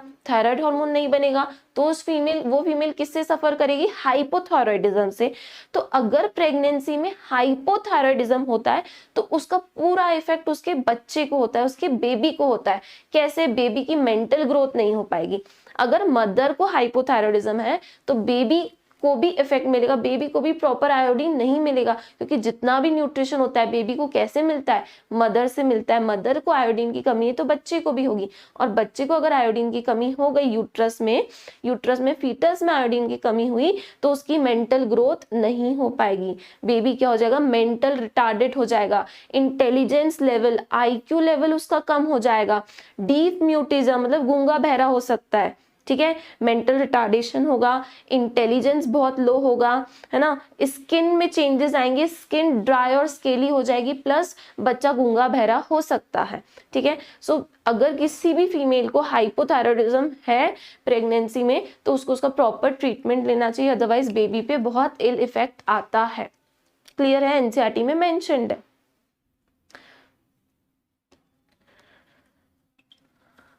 ओके नेक्स्ट देखो, बस लास्ट देख लो फिर ये खत्म हो जाएगा टॉपिक। बहुत झेल लिया है इस टॉपिक को, हटाओ अब। क्रिटिनिज्म मिक्स्ड एडिमा क्या था? Hypothyroidism in adult. And what is cretinism? Hypothyroidism in childrens. बच्चे लोगों में अगर हाइपोथायराइडिज्म होता है तो उस कंडीशन को बोलते हैं क्रिटिनिज्म। क्यों होगा? कॉजेस पहला कॉज तो हम लिखेंगे डेफिशिएंसी ऑफ आयोडीन, ठीक है। लैक ऑफ आयोडीन है डाइट में तो हो सकता है, लैक ऑफ आयोडीन है डाइट में। और लिख सकते हैं अगर एब्सेंस ऑफ थायराइड ग्लैंड है, अगर ऐसी कोई कंडीशन है कि बच्चा पैदा हुआ है उसमें थायराइड ग्लैंड है ही नहीं तो फिर क्या होगा? क्रिटिनिज्म हो जाएगा। तो हम लिखेंगे congenital absence of thyroid gland, congenital absence of thyroid gland. अगर बच्चा पैदा हुआ है उसके पास थायराइड ग्लैंड है ही नहीं तो कहां से आएगा thyroid hormone? Congenital absence of thyroid gland, ठीक है। और क्या कॉज हो सकता है? किसी जेनेटिक डिसऑर्डर की वजह से, एनी जेनेटिक डिसऑर्डर की वजह से थायराइड हार्मोन का प्रोडक्शन नहीं हो रहा है तो भी क्या होगा? हाइपोथायराइडिज्म। Genetic disorder. ठीक है, तो अगर चाइल्डहुड में हाइपोथायरॉयडिज्म है तो उसको हम बोलेंगे क्रिटिनिज्म। उस कंडीशन को क्या बोलेंगे? Cretinism. What are the causes of cretinism? बच्चे में आयोडीन की कमी है, बच्चे की डाइट में आयोडीन नहीं है, ठीक है, congenital absence of thyroid gland है ना, पैदा होते से ही उसमें थायराइड ग्लैंड है ही नहीं, या फिर कोई जेनेटिक डिसऑर्डर है। ठीक है, तो ये कॉजेज है क्रिटिनिज्म के। These are the causes of cretinism। अब देखो इससे क्या होगा, जो बेबी है बेटा, बच्चे की मेंटल ग्रोथ के लिए, रिप्रोडक्टिव ग्रोथ के लिए, इन सब ग्रोथ के लिए क्या जरूरी है? थायराइड हार्मोन बहुत ज्यादा जरूरी है ग्रोथ के लिए। अब जो बच्चा हाइपोथायरॉयडिज्म से सफर करा है तो उसकी ग्रोथ प्रॉपर नहीं हो पाएगी, ग्रोथ प्रॉपर नहीं होगी, उसको बोलेंगे स्टंट ग्रोथ। क्या बोलेंगे? Stunt growth. ग्रोथ प्रॉपर नहीं हो पाएगी, मानसिक विकास भी अच्छे से नहीं हो पाएगा, ब्रेन का डेवलपमेंट भी नहीं हो पाएगा, मेंटल रिटार्डेशन, बच्चा will suffer from mental retardation, mental retardation. ठीक है, लो आईक्यू लेवल लो होगा, और क्या होगा? रिप्रोडक्शन भी उसका अफेक्टेड रहेगा, मतलब रिप्रोडक्टिव ऑर्गन का डेवलपमेंट भी उसका अफेक्टेड रहेगा। रिप्रोडक्टिव फंक्शन भी क्या होगा? उसका अफेक्टेड रहेगा। प्लस बच्चे की जो टंग रहेगी वो बहुत बड़ी हो जाएगी। ठीक है, वो तो कुछ सिम्टम्स है, छोड़ो, इतना नहीं याद रखना है तुम्हें, बस ये याद रखना है स्टंट ग्रोथ प्रॉपर नहीं होगी, mental retardation, low IQ and reproductive function भी अफेक्टेड होंगे अगर किसी बच्चे को क्रिटिनिज्म है। And what is cretinism? Hypothyroidism in childhood. खत्म, बिल्कुल खत्म।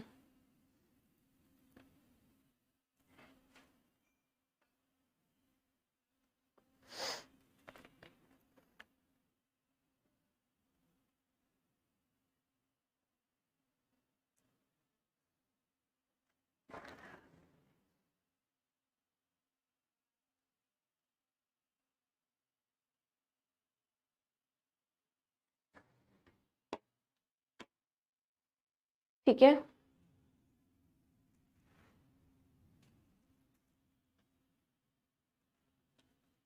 क्लियर? चलो अब एनसीईआरटी पढ़ लेते हैं फटाफट से और फिर क्वेश्चंस लगाएंगे।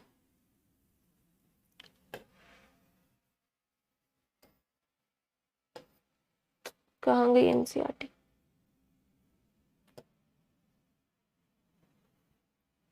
देखो इतना हमने पढ़ लिया था, कहाँ तक पढ़ लिया था हमने? ये पढ़ लिया था, each thyroid follicle is composed of follicular cells enclosing a cavity. These follicular cells synthesize two hormones, tetraiodothyronine और थायरोक्सिन एंड ट्राइआइडोथायरोनाइन। पढ़ लिया था नहीं ये? नेक्स्ट देखो, वेरी इंपॉर्टेंट, आ जाओ। Iodine is essential for normal rate of hormone synthesis in the thyroid. Iodine बहुत नेसेसरी है फॉर्मेशन ऑफ थायराइड हार्मोन के लिए। नेक्स्ट देखो, deficiency of iodine in our diet results in hypothyroidism. ठीक है, अगर आपकी डाइट में आयोडीन की कमी है तो आपको क्या हो जाएगा? हाइपोथायरॉयडिज्म, क्योंकि आयोडीन की कमी से थायराइड हार्मोन नहीं बनेगा, result will be hypothyroidism and enlargement of thyroid gland commonly called goitre. अगर किसी पर्सन को हाइपोथायरॉयडिज्म है तो उसको क्या होगा? गोइटर होगा, हाइपर में भी होगा और हाइपो में भी होगा। जो आपकी थायराइड ग्लैंड है उसका एनलार्जमेंट हो जाएगा and that condition is known as goitre. आगे देखो, hypothyroidism during pregnancy causes defective development and maturation of the growing foetus या बेबी, जो भी लिखा होगा। हाइपोथायरॉयडिज्म अगर प्रेगनेंसी में हो रहा है तो उसकी वजह से क्या होगा? जो बेबी की ग्रोथ है एंड डेवलपमेंट है, मैच्योरेशन है, वो क्या हो जाएगा? डिफेक्टिव हो जाएगा।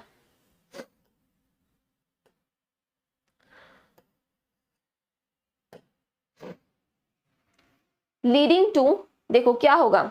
Defective growth and development of baby leading to stunt growth, cretinism. Stunt growth मतलब क्या है? क्रिटिनिज्म। कंडीशन क्या है? क्रिटिनिज्म, है ना।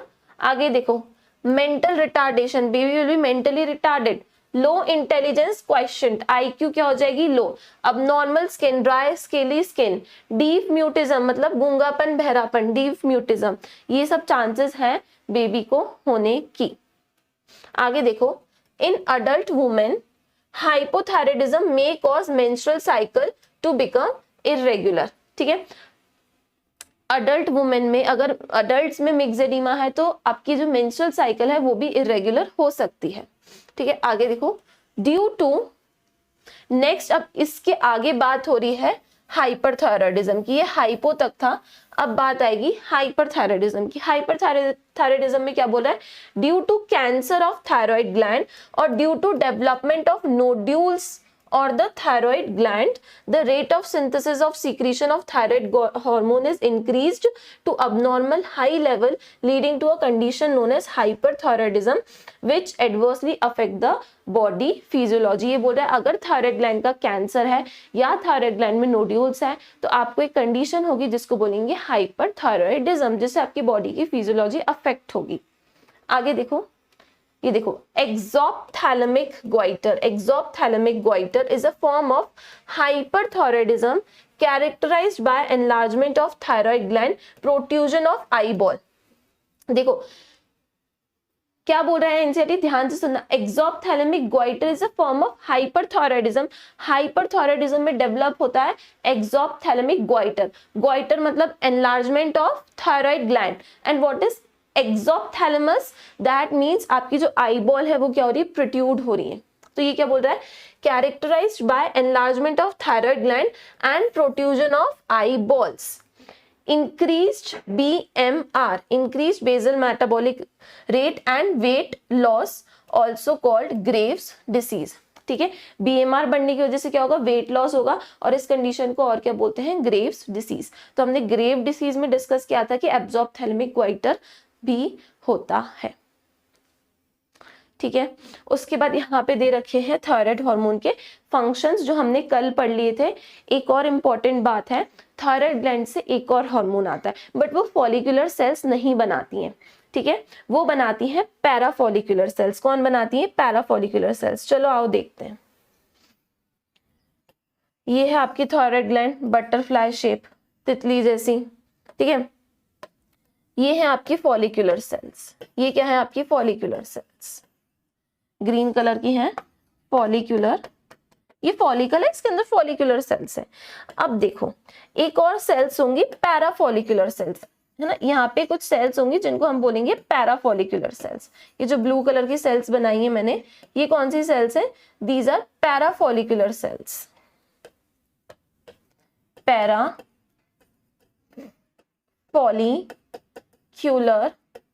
सेल्स, और we call it C cells, या फिर हम उसको क्या बोलते हैं, सी सेल्स। ये भी एक हार्मोन बनाती हैं, ये जो पैराफॉलिकुलर सेल्स है या फिर सी सेल्स है, ये भी एक हार्मोन बनाती है जिसको बोलते हैं TCT, what we call it, TCT, thyrocalcitonin. ये भी एक हार्मोन बना रही है, फॉलिकुलर सेल्स नहीं बना रही है, याद रखोगे, दूसरी सेल्स, पैराफॉलिकुलर सेल्स जो फॉलिकल के पास में है, स्ट्रोमल टिश्यू में है, पैराफॉलिकुलर सेल्स या फिर सी सेल्स, वो एक हार्मोन बनाती है जिसको बोलते हैं thyrocalcitonin, what we call it, thyrocalcitonin, TCT। ठीक है, तो चलो यहाँ पे देखो क्या लिखा है, thyroid gland also secret a protein hormone called, protein का बना होता है ये hormone called thyrocalcitonin, which regulates the blood calcium level. इसका क्या फंक्शन होता है, ये ब्लड कैल्शियम लेवल रेगुलेट करता है। ये क्या करता है, आपकी ब्लड में जितना भी कैल्शियम है, जितना भी फॉस्फोरस है, इसको बोन्स में भेज देता है। कहाँ पे भेज देता है, बोन्स में भेज देता है, TCT। ठीक है, बोलो, हो गया खत्म चैप्टर, चैप्टर क्या, टॉपिक। और कोई कुछ बोलना चाहता है तो बोल सकते हो।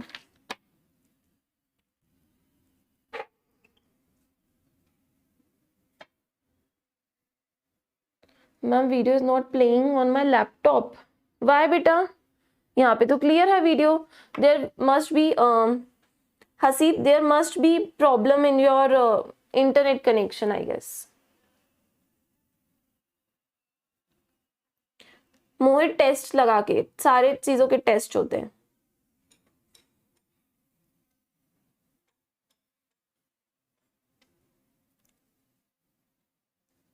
अनुश्री इसका आंसर है थायराइड, ठीक है। विच of the following endocrine gland stores it's secretion in extra cellular spaces before discharging into the body? Answer is your thyroid. जो थायराइड है बेटा ये हार्मोन प्रोड्यूस करके 4 महीने तक भी रख सकता है, ठीक है। तो जो हार्मोन है वो स्टोर होता है थायराइड में। Answer will B thyroid. Thyroid is your gland which can store the thyroid hormone and release it whenever required. Answer will be thyroid and yes, answer will be thyroid because ये 4 महीने तक store करके रख सकता है। Okay Anushree, चलो questions कर लें, बोलो क्वेश्चंस कर लें, करने ही पड़ेंगे, नहीं तो टॉपिक सही कैसे होगा, कंफर्म कैसे होगा। जितना थायराइड ने परेशान किया है ना अपने को, इतना कोई भी नहीं करने वाला है। पीनियल बहुत छोटा सा है, मासूम है, पैनक्रियास बहुत मासूम है, टेस्टिस, ओवरीज ये सब बहुत मासूम ग्लैंड्स हैं। एड्रिनल थोड़ा परेशान करेगा, एड्रिनल ग्लैंड, पर थायराइड जितना वो भी नहीं करेगा, ठीक है। चलो क्वेश्चन आ गया है, सब लोग आंसर करेंगे। जो जो बच्चे मेरा लेक्चर देख रहे हैं। अच्छा, Haseeb Singh recorded videos are not playing. Haseeb वो मैम ने, श्वेता मैम ने मैसेज भी किया था ग्रुप पे, टेलीग्राम पे कि कुछ इशू है, मतलब कुछ चेंजेस होने वाले हैं ऐप में, उस वजह से थोड़ी सी प्रॉब्लम आएगी वीडियोस में। तो आई गेस वो 1-2 डेज में रिजॉल्व हो जाएगी प्रॉब्लम, ठीक है।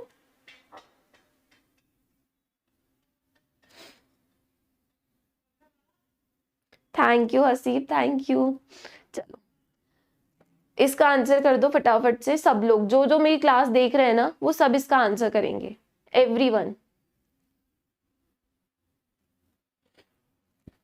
स्वास्तिका, यार आई कैन अंडरस्टैंड, तुम शादी में गई थी ना, शादी से आने के बाद ना अपन अपना मन तो शादी में ही छोड़ आते हैं और खुद को ले आते हैं बस, है ना। फोटोज देखोगे उसके, घर पे डिस्कशन होगा, शादी में ये हुआ था वो हुआ था, कंसंट्रेशन प्रॉब्लम आएगी, 1-2 दिन आएगी, बट थोड़ा सा खुद को मोटिवेट करो। नहीं, माई एम इज नॉट घूमना फिरना, मुझे ध्यान हटाना है, मुझे, सॉरी मैं हाइट क्यों कर रही हूँ, मुझे पढ़ाई पे फोकस करना है, ठीक है। स्वास्तिका खुद को थोड़ा मोटिवेट करो कि यार ये शादी वादियां तो होती रहेंगी, मैं डॉक्टर बन जाऊंगी, मैं तब इंजॉय कर लूंगी। मोटिवेट रखो खुद को, है ना। क्वेश्चन मैंने तो पढ़ा ही नहीं किया है। अ pregnant female delivers a baby who suffers from stunt growth, mental retardation, low IQ and abnormal skin. This is a result of low secretion of growth hormone, cancer of thyroid gland, over secretion of pars distalis, deficiency of iodine in diet. अभी पढ़ाया बेटा, growth hormone का इससे कोई relation नहीं है। Cancer of thyroid gland में hyper thyroidism होगा, एंड हाइपर थायराइडिज्म में बेबी को ये सिम्टम्स नहीं आते। Over secretion of pars distalis मतलब क्या है तुम्हारा, कुछ भी नहीं है। Answer will be deficiency of iodine in diet. Very good, सबका आंसर सही है, ठीक है। अगर कैंसर ऑफ थायराइड ग्लैंड होता, अगर कंफ्यूजन तुम्हारा यहाँ पे जा रहा है, कैंसर ऑफ थायराइड ग्लैंड है मतलब क्या है, हाइपरथायराइडिज्म। और एनसीईआरटी क्या लिखती है, in hypothyroidism if during pregnancy there is hypothyroidism then this condition will occur in the baby. NCERT. Next देखो, which of the following condition is not linked to thyroid hormone?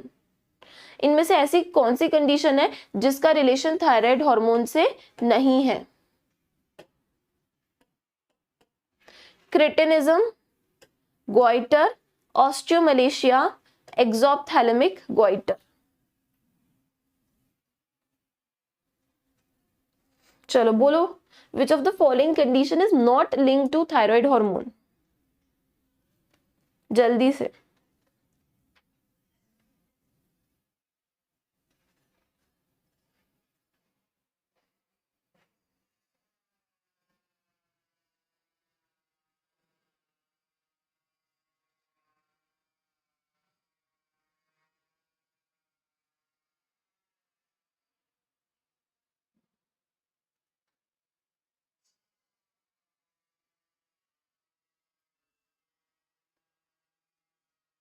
Cretinism hormone related है hypo से, goitre hyper hypo दोनों से related है, exophthalmic goitre भी related है, ठीक है। एक बात ध्यान से सुनना, एनसीईआरटी हाइपरथायराइडिज्म में लिखती है एक्सोप्थैलेमिक ग्वाइटर और हाइपो में ग्वाइटर लिखती है।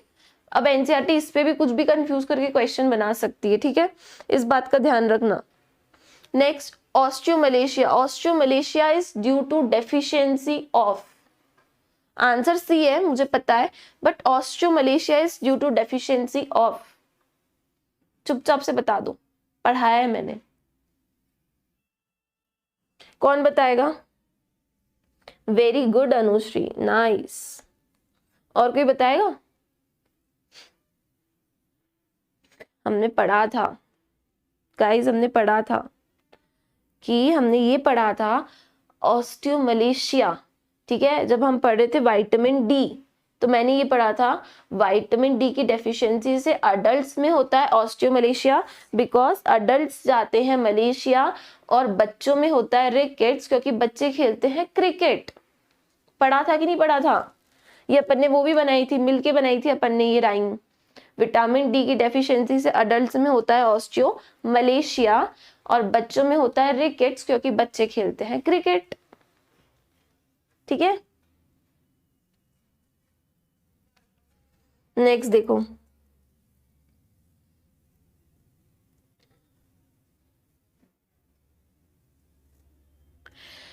लिखा है thyroxine controls the metabolism of following macromolecules except, इनमें से किसको कंट्रोल नहीं करेगा थायरॉक्सिन मेटाबॉलिज्म?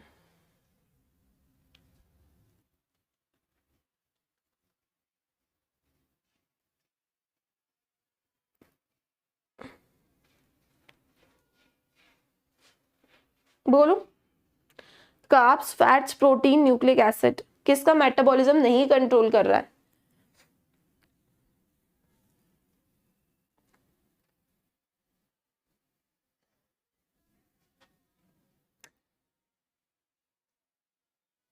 बोलो यार, फटाफट से बोलो आंसर।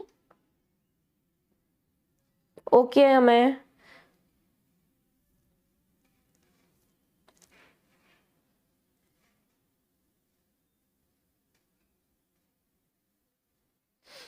Answer is option 4।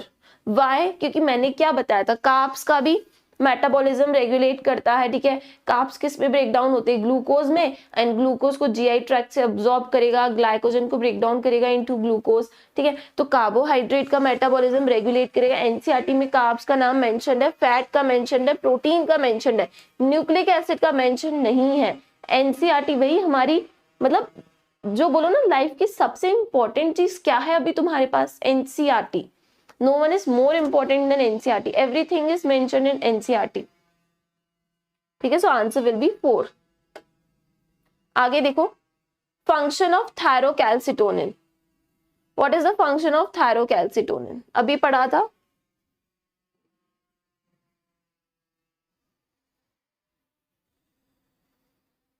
मैंने ज्यादा, जैसे मैं हर एक पॉइंट को 10 बार बोलती हूँ, वैसे मैंने इसको 10 बार नहीं बोला है, बट तभी भी अभी एक बार बताया तो था।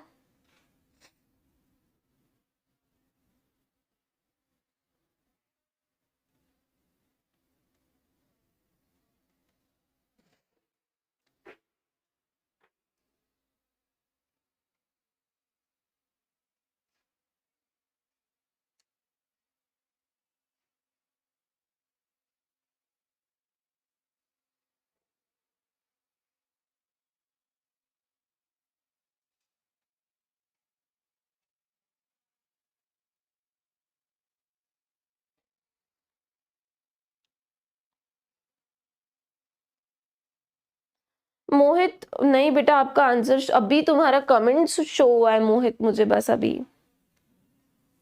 To reduce calcium level in blood, to increase calcium level in blood, oppose the action of thyroxine, maturation of gonads. Answer is A. Answer will be A. To reduce the calcium level in the blood. ये क्या करेगा? Bone में से calcium का reabsorption नहीं कराएगा। क्या करेगा? जितना भी कैल्शियम ब्लड में है सब बोन में डिपॉजिट कराता जाएगा, ठीक है। तो ब्लड में क्या होगा? कैल्शियम का लेवल कम पड़ेगा। आंसर विल बी 1, ठीक है। लिख लो बेटा, इस चीज को अच्छे से लिख लो। नेक्स्ट क्वेश्चन देखो।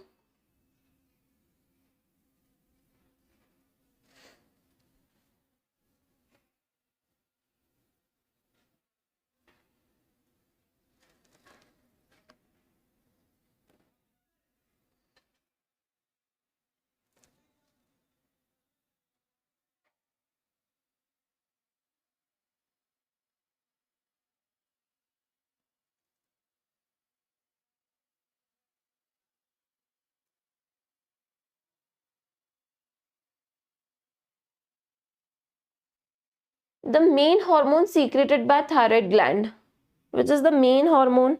मेन किसको बोलोगे भाई? मैम हमें सबके कमेंट्स कब दिखेंगे? पता नहीं यार, मुझे इन सब चीजों का आइडिया नहीं है, टेक्निकल चीजों का। The main hormone secreted by thyroid gland is T3, T4, A, B both. Answer will B A and B बेटा। T3 एंड T4 दोनों मेन होते हैं, भले ही 90% होता है तो क्या हुआ, मेन दोनों होते हैं, ठीक है। Option C, T3 and T4। एक मोनोआइडोथायरोनिन है, डायआइडोथायरोनिन होता है, बट उनका कोई यूज नहीं होता है, वो आगे जाके T3 T4 ही बनते हैं। देखो, medications for hypothyroidism include treatment that.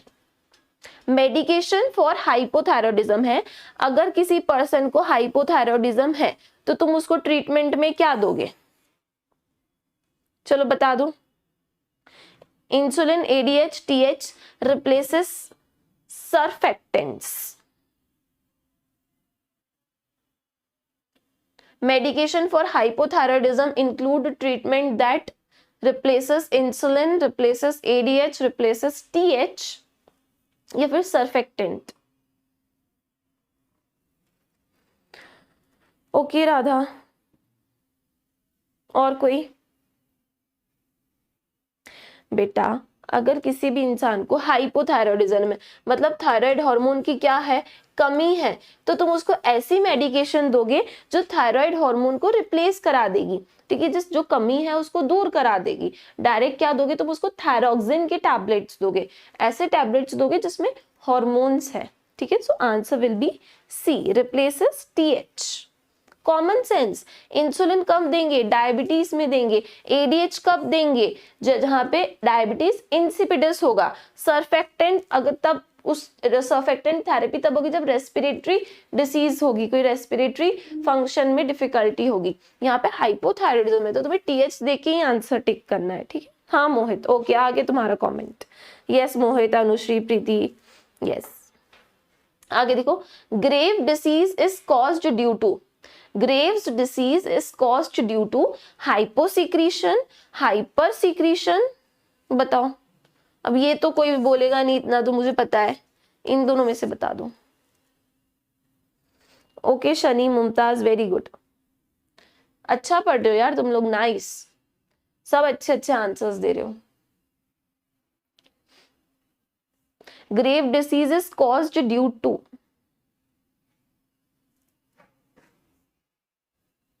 हाइपोसीक्रीशन of thyroid hormone या फिर हाइपर। ये क्वेश्चन नीट में आया गया है, नीट का क्वेश्चन है ये।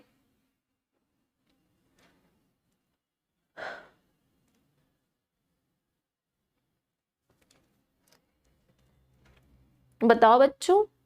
Okay Amay, Hanish, Anushree, okay okay Shani, Shreya, और कोई उम्मीदवार जो अपने विचार व्यक्त करेगा?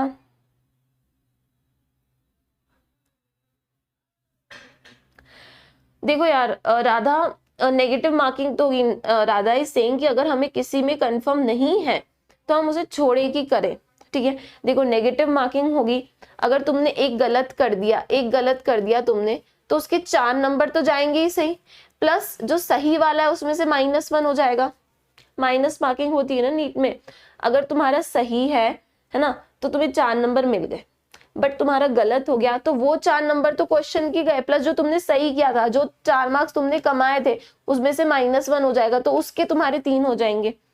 -1 हो रहा है, तो मैं ये बोलूंगी, अगर तुम्हें कंफ्यूजन है और तुम्हारा मन में एक बार स्ट्रॉन्ग फीलिंग आती है ना, तो मानो या नहीं मानो, कभी ना अपने दिल में बहुत स्ट्रॉन्ग फीलिंग आती है कि नहीं यही है, और तुम 80% कंफर्म और 20% तुम्हें लग रहा है, तो गो फॉर इट। 50-50 भी लग रहा है ना, तो भी चांस ले लो, हो सकता है 4 नंबर मिल जाए। ले लेना चाहिए मेरे हिसाब से, 4 मतलब चांस ले लेना चाहिए। 50-50 में भी चांस ले लेना चाहिए। और अगर बिल्कुल भी श्योर नहीं हो तो छोड़ दो, बट कहीं ना कहीं लग रहा है तो कर दो टिक। क्या पता वो क्वेश्चन तुम्हें 4 मार्क्स दे दे। आंसर इज 2 ना, आंसर इज 2। ग्रेव डिसीज कब होगी? When there will be hyper secretion of thyroid gland. बेटा myxoedema, cretinism, grave disease, thyroid nodules, thyroid adenoma. इसका मैं तुम्हें एक सिंपल बता देती हूँ, यहाँ पे लिख के देख लो। यहाँ पे मैं लिख रही हूँ हाइपर थायरॉइडिज्म और यहाँ पे लिख रही हूँ हाइपोथायरॉइडिज्म। ठीक है, हाइपर थायरॉइडिज्म में क्या होगा? Thyroid adenoma, thyroid adenoma, thyroid nodules, Graves disease, साथ में एक्सोप्थैलेमिक गोइटर। ये कंडीशंस हैं जो हाइपरथायरॉइडिज्म में होगी। और हाइपोथायरॉइडिज्म में क्रिटिनिज्म और तुम्हारा रहेगा डेफिशिएंसी ऑफ आयोडीन। ये कोई डिसीज नहीं है बट इसका एक कैरेक्टरिस्टिक कॉज है, इसलिए मैं लिख रही हूँ। और रहेगा इसमें मिक्स्ड एडिमा। तो इसमें कंफ्यूज मत होना। Hyper means thyroid adenoma, nodules, grave disease, exophthalmic goitre. Hypothyroidism में क्रिटिनिज्म होगा, डेफिशिएंसी ऑफ आयोडीन होगी, मिक्स्ड एडिमा होगा, और इसमें भी गोइटर होता है, इसमें भी गोइटर होता है। एनसीईआरटी बोलती है इसमें गोइटर होता है और इसमें बोलती है एक्सोप्थैलेमिक गोइटर होता है। और मैंने बताया था तुम्हें, hypo is your non toxic goitre and this is your toxic goitre. ठीक है, ऐसे अजीब सा क्वेश्चन तो नीट वाले नहीं पूछेंगे कि दोनों जगह ग्वाइटर दे दिया और कुछ कंफ्यूज कर रहे हैं। ऐसा नहीं करना चाहिए उन लोगों को। अगर करेंगे भी तो हो सकता है एक्सोप्थैलेमिक ग्वाइटर और सिंपल ग्वाइटर लिख के कंफ्यूज करें। Which of these disease is not related to thyroid gland? हाँ चलो बता दो, which of the disease is not related to thyroid gland? Cretinism, myxoedema, goitre, acromegaly. ये शायद एम्स का क्वेश्चन है।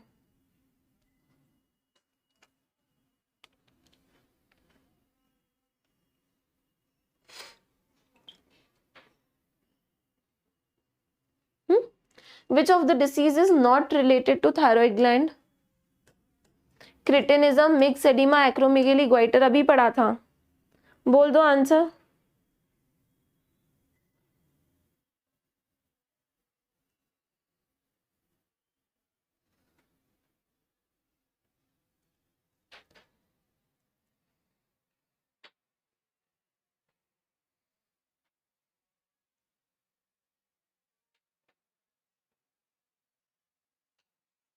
Very good. Acromegaly, it will be due to your growth hormone deficiency, increase in growth hormone.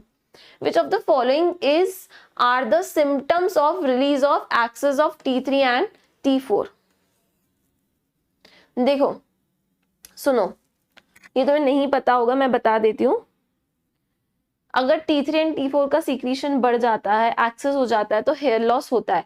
Hyperthyroidism की वजह से hair loss होगा। Anxiety, fatigue, tachycardia जैसे symptoms आएंगे एंड नर्वसनेस फील होगी। एंजाइटी में नर्वसनेस फील होती है, you can relate, and hair loss. So yes, these all are the symptoms of axis production of T3 and T4 hormone. ठीक है, answer will be all of these. ठीक है, next देखो, These are the set of hormone that hypothalamus produce. ये वाला question क्यों आ गया यार? चलो तभी भी बता दो। These are the set of hormones that hypothalamus produce.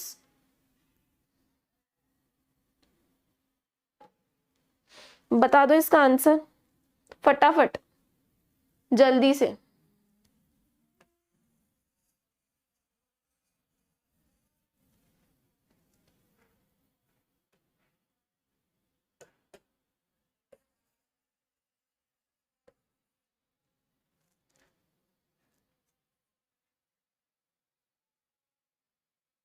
कोई बता ही नहीं रहा है, सो गए लगता है सब लोग।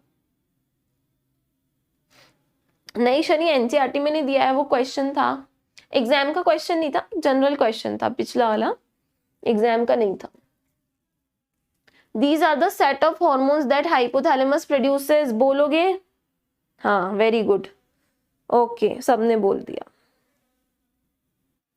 Option B, ADHN oxytocin, nice, ये डायरेक्टली हाइपोथैलेमस प्रोड्यूस करता है। बाकी थायरोक्सिन थायराइड हार्मोन से आएगा, टेस्टोस्टेरोन कहाँ से आएगा? टेस्टिस से। ईस्ट्रोजन कहाँ से आएगा? ओवरीज से। Oxytocin and vasopressin synthesized in hypothalamus and reach to posterior pituitary by the way of। चलो इसका आंसर भी दे दो, इसका आंसर भी दे दो सब लोग।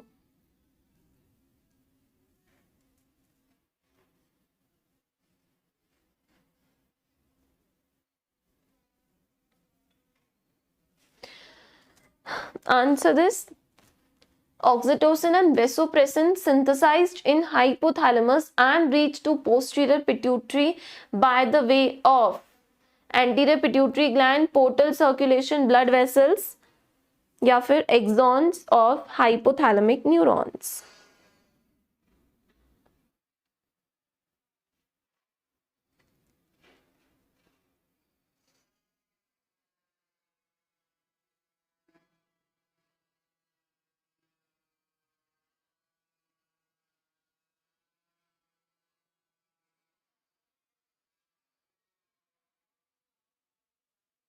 Okay okay, very good all of you. आज सबका आंसर सही आया है, आज सबका आंसर सही आया है, नाइस। ये पता है यार, the structure which connects infundibulum, हटाओ इसको बस, ये सबको पता है, ठीक है। ये तो मैंने लास्ट टाइम कराया था, रिपीट क्वेश्चन आ गया है। चलो गाइस, ठीक है, अपना थायराइड खत्म होता है यहीं पे ही ना, थायराइड ग्लैंड अपना खत्म हो चुका है, अपना पीनियल बचा है, एड्रिनल, पैनक्रियास, टेस्टिस, ओवरीज, है ना। कर लेंगे यार, ये भी जल्दी से कर लेंगे, कल करेंगे, ठीक है, फ्रॉम टुमारो। न्यू ग्लैंड लेंगे, अब जितनी भी ग्लैंड्स है ना, एक दिन में 2 ग्लैंड हो जाएंगे आराम से, ठीक है, एक दिन में 2 ग्लैंड्स हो जाएंगी। We have today Thursday, Friday, Saturday and Monday, Monday तक चैप्टर कंप्लीट हो जाएगा, देन मंडे से न्यू चैप्टर। अगर अपन एंडोक्राइन सिस्टम को मिला है तो अपन ने कितने चैप्टर्स कर लिए हैं? 3 वहां पे हो गए 12th के। फिर यहाँ पे रेस्पिरेशन, सर्कुलेटरी, डाइजेस्टिव और ये एंडोक्राइन, मतलब 4, 5, 6, 7 चैप्टर्स अपने कंप्लीट हो गए, ठीक है, 7 चैप्टर्स हो गए अपने। नेक्स्ट 8th चैप्टर स्टार्ट करेंगे मंडे से, ट्यूसडे से, ठीक है। चलो गाइस, ठीक है, बाय एवरीवन। थायराइड ग्लैंड के क्वेश्चंस लगा सकते हो अब, और पिट्यूटरी के लगा लो, हाइपोथैलेमस के कर लो, ठीक है, कल से पढ़ेंगे, कल आगे का पढ़ेंगे, ठीक है। चलो बाय गाइस, बाय एवरीवन। देखो मेरे हिसाब से तो मेरे 7 चैप्टर्स हो गए, अब आप लोग को देखना है कि आपके हिसाब से आपके कितने चैप्टर हुए, एंड आई वांट जितने मेरे चैप्टर्स होते जाएं उतने आपके चैप्टर्स कंफर्म होते जाएं, क्योंकि नीट में मैक्सिमम स्कोर बायो में हर एक को करना है। आई वांट जितने भी बच्चे मुझसे पढ़ रहे हैं सबका मैक्सिमम स्कोर आए बायो में, कि बायो में स्कोर कर लिया ना यार तो बहुत मतलब हेल्प मिलती है स्कोर बढ़ाने में, ठीक है। बाय, चलो बाय, ठीक है, take care, bye bye bye everyone, bye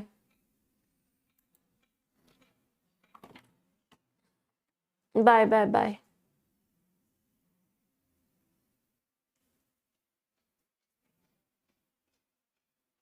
bye bye bye.